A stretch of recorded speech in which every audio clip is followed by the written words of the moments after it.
honey, I just finished packing. We are all ready to go on vacation to Juarez, Mexico. Okay, I got the toothbrushes, extra socks, phone chargers, dogs are with your folks. It feels like I'm forgetting something, but it can't be that important. Let's go.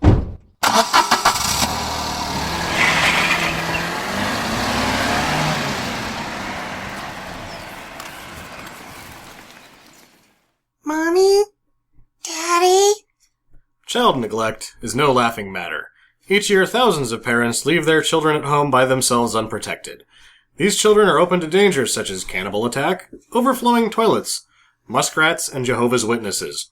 Now you can keep being neglectful in a safe and friendly way. Get the Child Unattended Live Trap Kit for intruder negation, also known as the Culkin system. We bought the Culkin system, and after just 76 hours of installation, we were all set to resume our self-centered lifestyle. Now we leave little Jimmy whenever we want. Who's little Jimmy? He's the one that isn't the maid or the dogs. Oh, screw that guy. So order the Culkin system today for only $8,999 and we'll include our Culkin system placard and a copy of Bryan Adams' The Lost Recordings. So bad guys, be warned. The Culkin says, "Don't fuck with me." Rube Goldberg approved. From Stinker Industries. Stinker Madness. Stinker Madness. Stinker Madness. We got the Stinker Madness. Hello and welcome to Stinker Madness. It's a very special episode of Stinker Madness. Of course, we've got Sam and Jackie here. Jackie and Sam. Sam and Jackie. It's the beginning of the holiday season! Woohoo! Yes! The 15 days of bad Xmas movies. Christmas movies, pod/video crawl. I would like to plug the other guys that are in this podcast this week. We, of course, are going to be doing Home Alone 3 first. Sam's choice for this terrible, terrible festivities of Christmas jingle bell shit Delights. The Misanthropy blog at misanthropy.com is going to be releasing on December 5th, Santa Claus versus the Martians, which we also have in our possession, and I'm sure we will probably join them in or at least viewing that. The Dark Corners YouTube channel at youtube.com/London Comedy Writers is going to be doing Elves, which I think is a horror movie. we watched Elves with Did Roman. we? Oh, okay. It was at the mall. I can't remember the dude that was in it. Yeah. That was pretty fun. Yeah, that is a fun time. Their episode comes out on December 9th. The If We Made It podcast with Jeff and Tucker are going to be doing on December 3rd, Ernest Saves Christmas, which is streaming right now on Netflix. And lastly, the JT Movie podcast, our good friends Ben and Matt, will be doing Jack Frost December 5th. And it's not the Michael Keaton Jack Frost. It is the rapist snowman Jack Frost that we saw on Netflix not too long ago. I don't know if it's still on Netflix or not. I think it is. I like that one. I thought that was a kick in the pants. It was very Thanksgiving-esque. Well, it was Christmas time. Yeah, but I mean, it's still like... Thank God your snowman doesn't come alive and try to rape you. Yeah. Oh, thank heavens for Thanksgiving. I'm pretty stoked about that. So, yeah, but that will be coming out. We'll each do 3 movies split between 5 podcasts. So it'll be 5 movies all told. So there you go. Also, if you want to follow that whole business on Twitter and reference it and interact, it's hashtag 15 bad Xmas movies is the official hashtag for that. So, moving on to comments.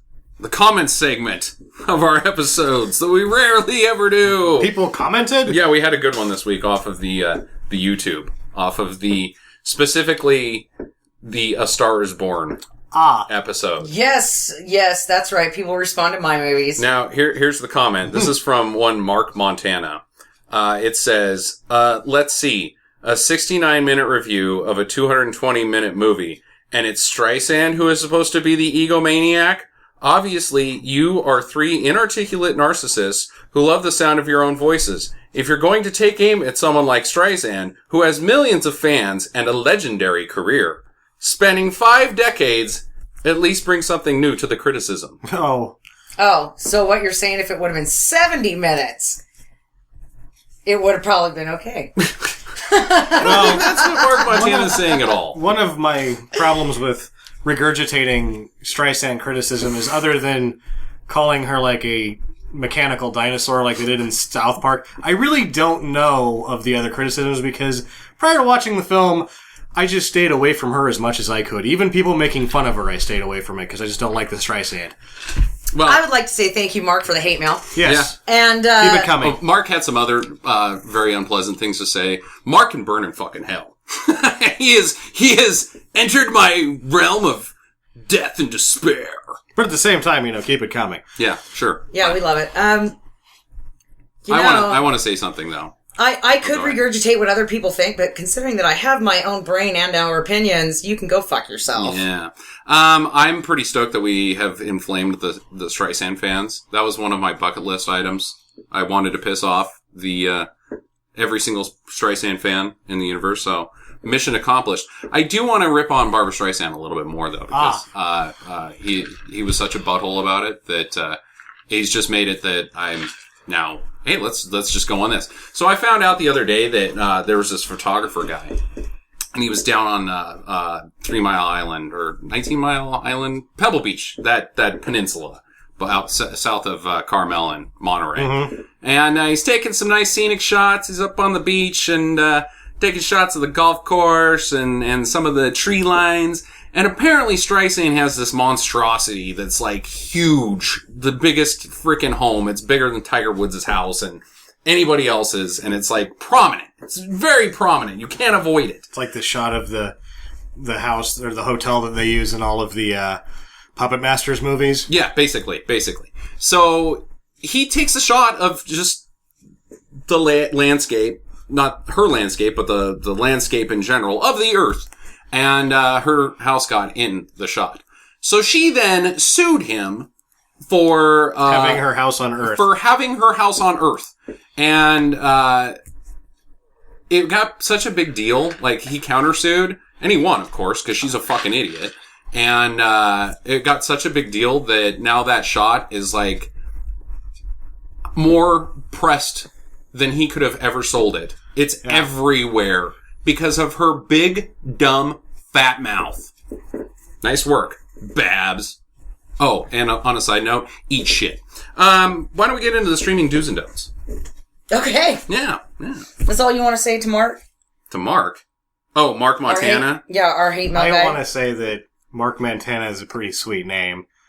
I think that's totally. his actual name. Why no? I think Joe Montana's actual name is Joe Montana. Yeah. But Mark Montana? Montana. It's a pretty cool name. Anytime you have a state for your last name, you're doing something right. Yeah. Or somebody did something right for you. I think you guys are now even making him even more mad. That's fine.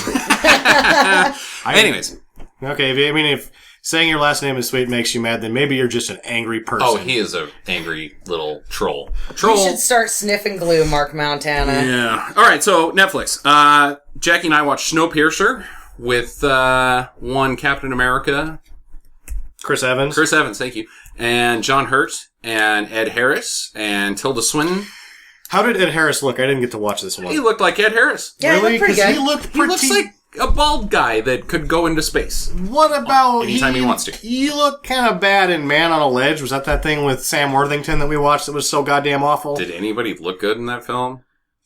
Well, I just thought that he looked like he was really sort of wasting away.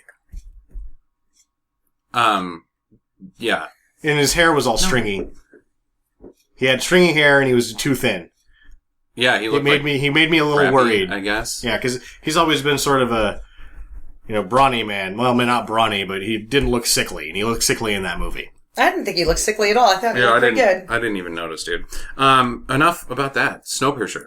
It was good. I really liked it. I would say do it. Quit trying to railroad this show, Sam, with your comments that have nothing to do about the movie we're talking about. God, why don't you just because you didn't watch this film? You just like to listen to the sound of your own voice, don't you, You Sam? know what I'm going to do? Is I'm going to create a YouTube or Twitter account as Sam Colorado I'm going to send some really fucking nasty emails to this show, even though I'm in it. The bearded guy is a total douche. Oh, wait, I have a beard now, too. Yeah. Shit. So Snowpiercer. It was a confinement film, like I mentioned to you earlier. However, it was not because of the budget. It was because of the plot. And it looked great. In fact, a fun fact that I didn't tell you, that I found out on Wikipedia, is there's a shot, and it's through the tunnel, and it's in the back of the train in the caboose, and they shut off the lights. Like, one of the battle strategies for the guys that have all the weapons, is to shut off the lights against the, Chris Evans and his band of peasants, lowlifes. And so they can't see, but the guys in the front have night vision glasses, or goggles. So this kid comes up, and he's got matches. He's got the only matches that exist in the universe anymore. And he lights a torch, and he runs through the, 4 train cars with a torch.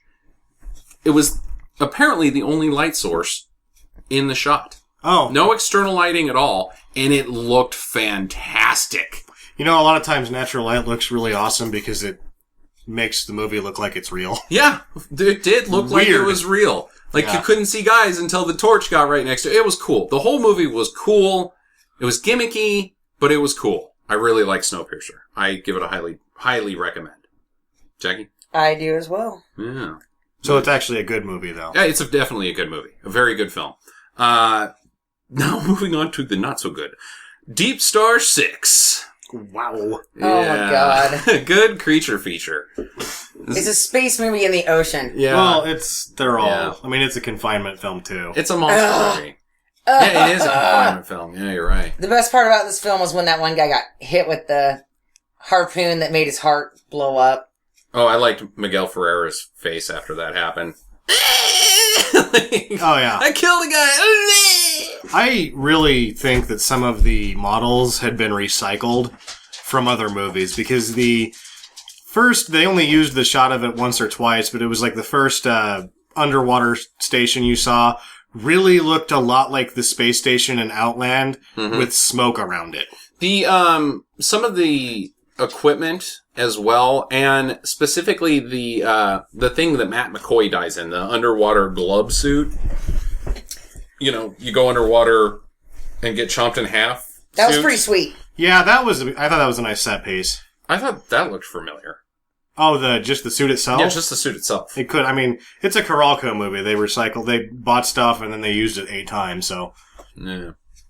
And it has every person in it has been in one other movie that you can, oh, that guy looks familiar. He was in that one movie and nothing else. Every single actor. What do you guys think on DeepStar I think Six? it was a do just because of the sort of fanfare surrounding it, and I actually had a nice time with it, even though it stunk on ice. I think it was really fun to riff on. Yes, it's a good movie to make fun of. Yeah. Jackie? Yeah, I would say do it. The monster in it was Pretty cheesy. so funny that it was like, oh, okay. Pretty cheesy. Yeah, the monster was interesting because the skin and all of the actual work that went into it looked really good, but the original design was just sort of silly. It had eyes in its mouth, and all of its teeth were really unuseful for eating things. Yeah. Yeah. Once you got in there, though, you couldn't go up. they were pointed the wrong direction. Yeah. Okay. Well, I guess that's 3 do's then, because I give it a do. Just because it was so silly and easy to make fun of. Hard Rain with Morgan Freeman and Christian Slater and Randy Quaid. And the lady. Minnie Driver. Minnie Driver. Yeah. I'm not giving it an honorable mention, but I thought that this was really terrible, and I had a lot of fun because it was so fucking stupid. Just dumb at every turn of the corner. Here's what I'm going to say. I'm going to say do not. Not because it wasn't fun to make fun of. I just don't want to open that can of worms to every other shitty 90s thriller that is just kind of meh. Like all those author books. What the hell's that guy's name? Tom Clancy. No, not Tom Clancy. The other guy that writes the detective thriller books. Like, he could have wrote this. James Patterson? John Grisham, James Patterson. Those shitty, stupid thrillers. I don't even want to get into that ballpark, and so I say do not. See, I disagree. Like, if you watch, Kiss the Girls or any of those James Patterson ones, they have a production value that's up there with this one, but they weren't as... this thing, conceptually... was idiotic. It was so goddamn stupid that it has the merit of just being incomprehensibly dumb all the time. And inconsistent with water levels and just everything was wrong with this piece of shit. Yeah. And it was funny. Yeah. It was funny. No, you're not going to talk me out of it. Jackie, All right. what do you think? Oh, I was very entertained. I'd say do it. Whoa. I thought it was funny. It was like, they're over there. Now they're over there. Now you're a good guy. Nope, now you're a bad guy. And Good guy, bad guy. everybody has knowledge of what the other people are doing with the impossibility of being able to do such. Like, where'd that guy go? Oh, I don't know. I have no idea where he's at. Let's just float over there, and that's where he's gonna be. Like, everybody knows where everybody's at, and everybody shows up in the exact same spot all the goddamn time. I've also learned the value of carrying around a Swiss Army knife, too. Hey, you never know. Except to use it to open handcuffs. You wouldn't want to do that. Use it for every other goddamn thing. And lastly, Sam did Lawless by himself with Sheila LaBeouf. And Tom Hardy, and it was Tom directed Hardy. by John Hillcoat, and it wasn't that bad. It was a little bit of a letdown because John Hillcoat's a really good director. I thought that Tom Hardy's performance was sort of over the top of the movie. Like, he did better than the rest of the movie, and they both the movie and his performance suffered from it. But I think it's got like a 68 on Rotten Tomatoes. I think that's about right. It's not bad. It's not great.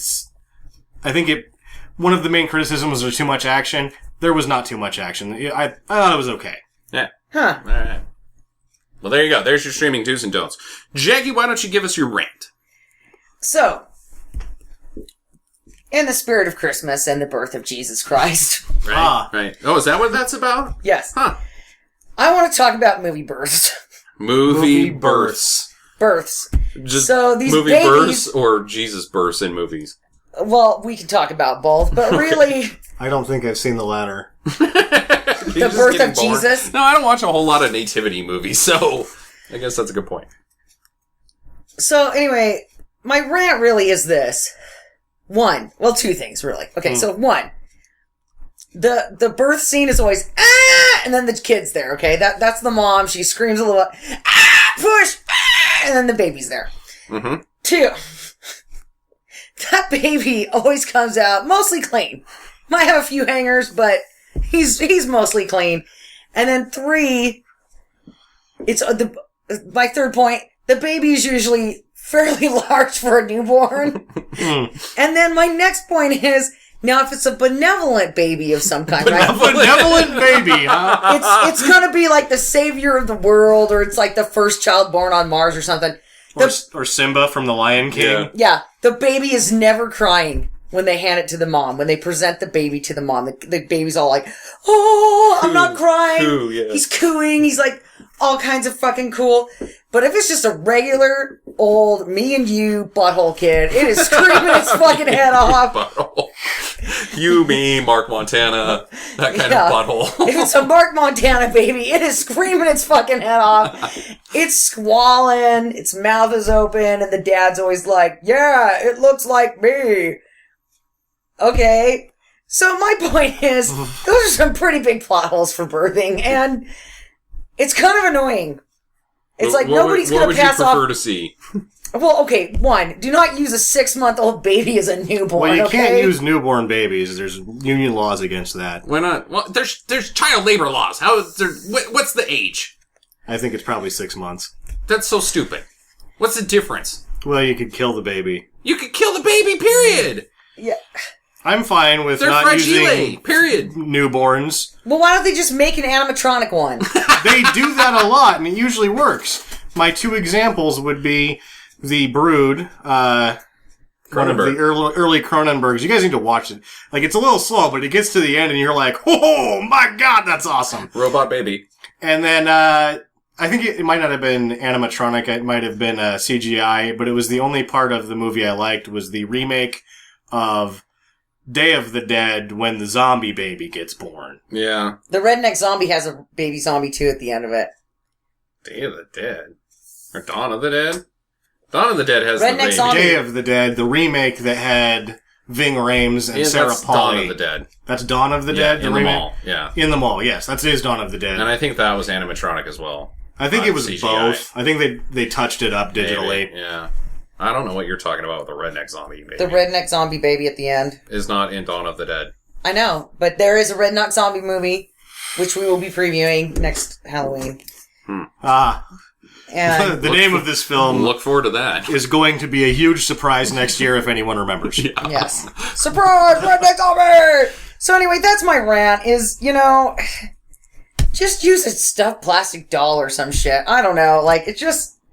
Or don't show the baby at all. Why show the baby? Yeah, why do we have to see the birth? I'm a lady No, and I I'm don't want to fine see with that sometimes shit. birth is necessary to the plot, but seeing a shot of a child, a baby, is not. The doctor pulls the thing out and he puts it in the blanket and you just see some knees or mom's face or whatever and she's sweating and crying and, oh God, can I please see my child? And he shows up in shot and he's got blankets and hands a bundle of blankets and you never see the kid's face until 3 years later, he's a goddamn child.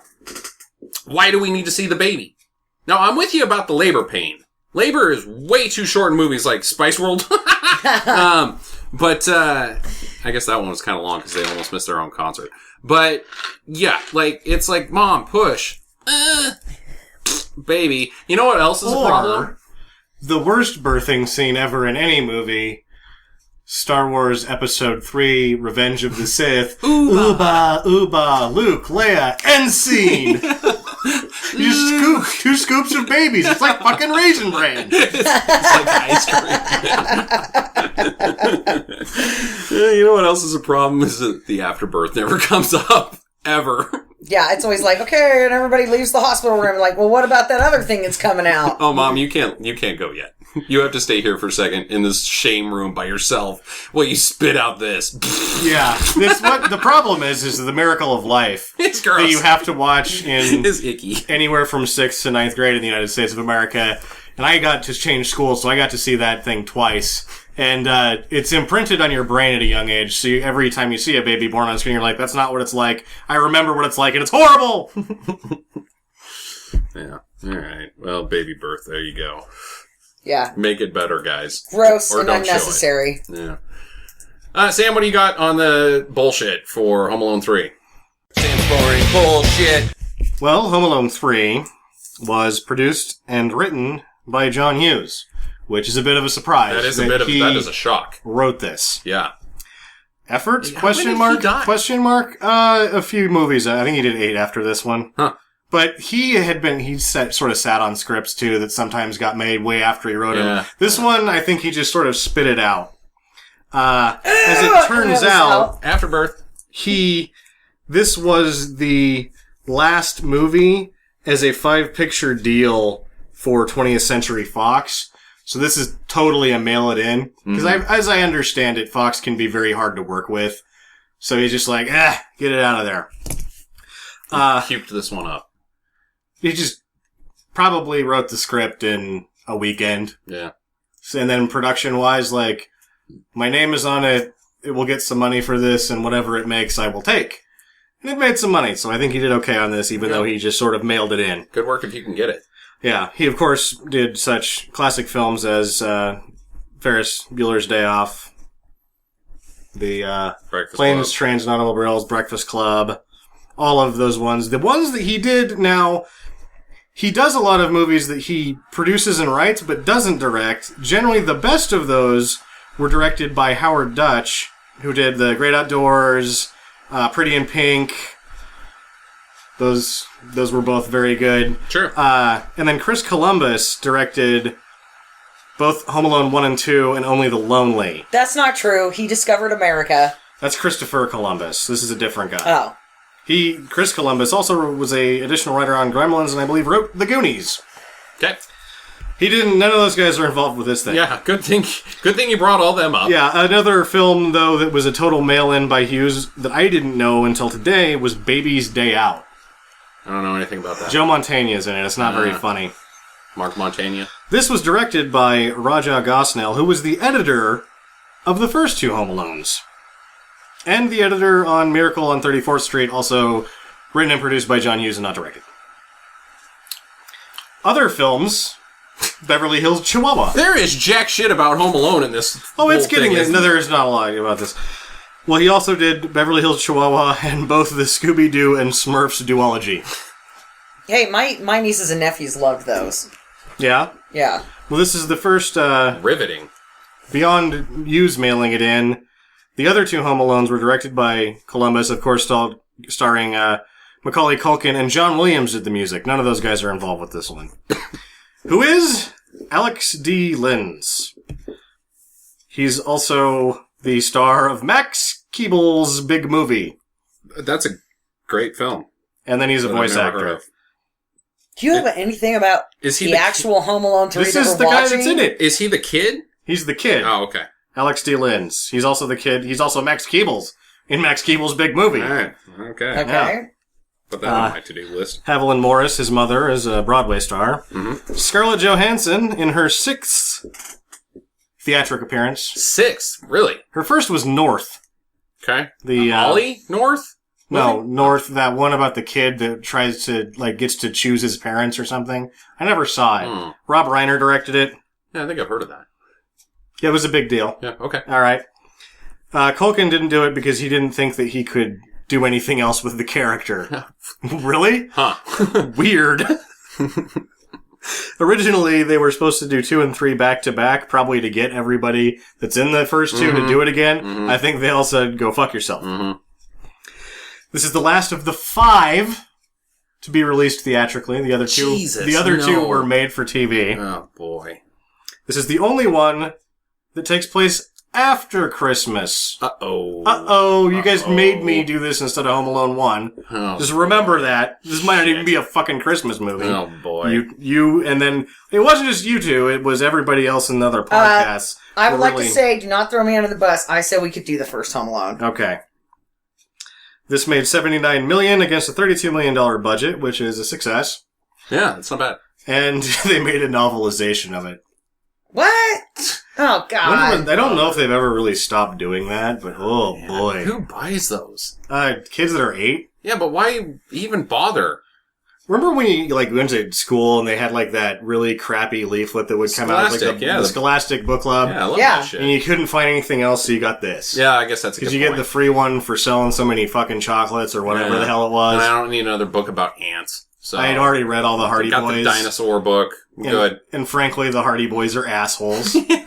They're always too convenient with those dickheads. And I wasn't much into Nancy Drew. Yeah. Well, I guess you got to get Home Alone 3 in that scenario then. Wonder what that writer's doing now. It's probably the guy that wrote George R.R. Martin wrote the Home Alone 3 under a pseudonym. That's why he can't finish. It was what Game of Cormac Thrones. McCarthy did before he was this huge sensation in literature. Yeah.